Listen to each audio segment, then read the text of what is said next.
that there should be like day labor jobs or piece labor jobs made available to the people who need some sort of something to do. And if these things, these services could be given a monetary value, in other words, like if the court needs someone to, I don't know, sweep the floors or whatever it is, and it saves the local government a certain amount of money out of their budget, then why couldn't the people performing those duties be allotted a cash value for their efforts in order to pay for their basic needs, like you know, heat and water and food and things such as that. And you know, I just think that if you know, jobs were, or like building new roads or filling in potholes or volunteer service at the school, or let me ask you a question. Let me ask you a question. He says that he's going to make what, 3 to 4 million jobs, correct? Huh? He's going to save. Okay, he's going to save or make. Let me ask you a question. If you look at the amount of money that they're talking about, and you're looking at the amount of jobs that they have to provide, is that really sufficient funds to do that? No. No, simply because listening to CNN last night, $20 billion just to start the grid, the electrical grid for California. $20 billion? Now that's far too much for them to be charging at a time like, you know, in a crisis like this. $20 billion, and that's not going to even take care of California, the grid line. Okay, so we know that that's not enough money, right? Right. Okay, so what does that mean as far as these jobs that are going to be brought to us, that is going to become a part of our new administration, a part of our new world? Are those really 40-hour-a-week jobs, or are those only 20-hour a week?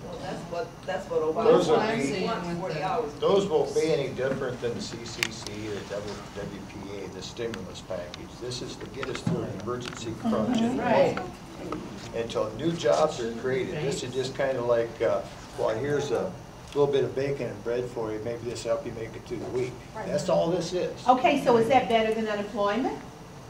Well, yes, it is. Of course, it gives you personal pride. I think it all goes back to jobs, and I think that, you know, the initial stimulus package and the piece of ham and potatoes they're fixing to push out there is a good piece, because it starts to generate the residuals around those jobs.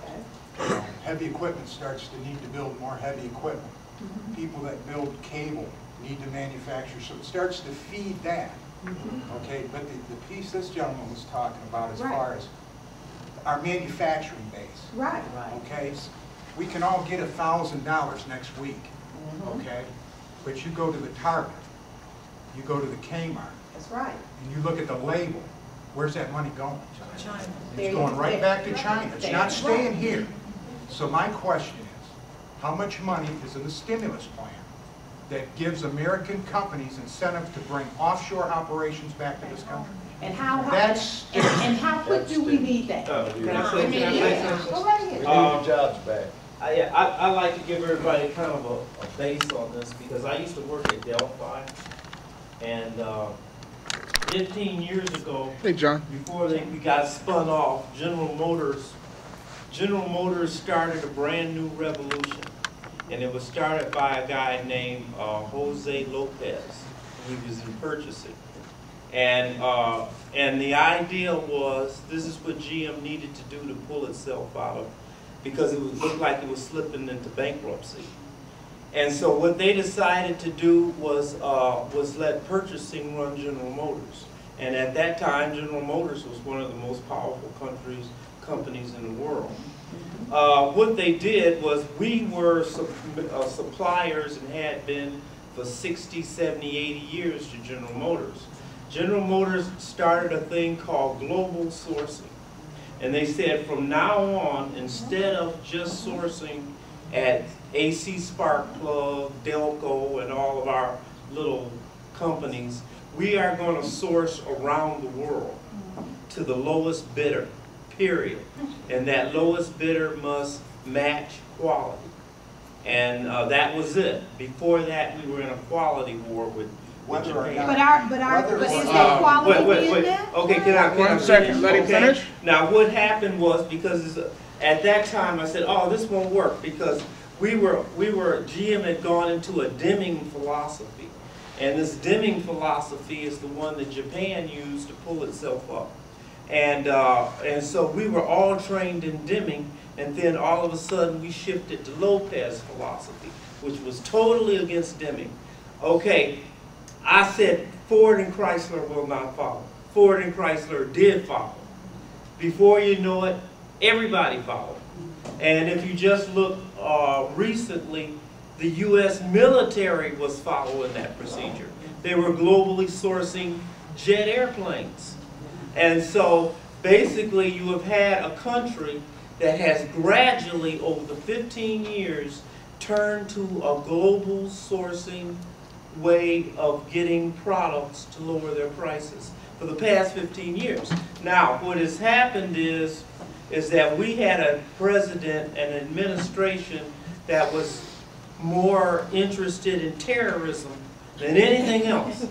So they didn't have their eye on the ball. They didn't see what was happening. They were keeping track of jobs, but these jobs were not engineering jobs. Engineering jobs were being globally sourced.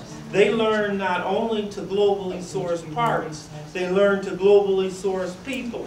And if you go into pharmacies, you're going to see foreigners because they have been sourced. That's the way it works now. Now what has happened is all of these American pharmacists that may go to an American college, cost them $30,000, $40,000, okay? He has to compete against a guy who went to school in India that didn't pay that much for his school. And so this Indian is driving down the price, and they drove down all the wages. Well, that's basically what you have in America. All of these people have had their whole wages driven way down. And they so can work here for 5 years and save that money and go back to their country and live comfortably for quite a number of years. Right. And that attitude was supported by, I'll even say I have a Michigan. question. By the world. Are we turning into a third world country? Well, we're taking the wealth, and like he's saying, it's distributed amongst the huddled masses in order to, with the idea of saving money. But what's happening is they're producing a product that those huddled masses can no longer afford. Yeah. So there's no one to buy them. Right, that's what happened. That's what happened. The people that were buying the products, now all of a sudden, like, see, Bush just followed his employment and said, oh, I'll stay about the same. But what was happening was people were losing good jobs and picking up McDonald's jobs. And with the McDonald's jobs, they couldn't buy a house in Grand Blanc or these expensive cars, and they had to drop in levels. No, so they went and borrowed money against their house to get some money to buy that. Right. There you go. And so, Hold on for a second. Let's clear the brick. Let's some of our people.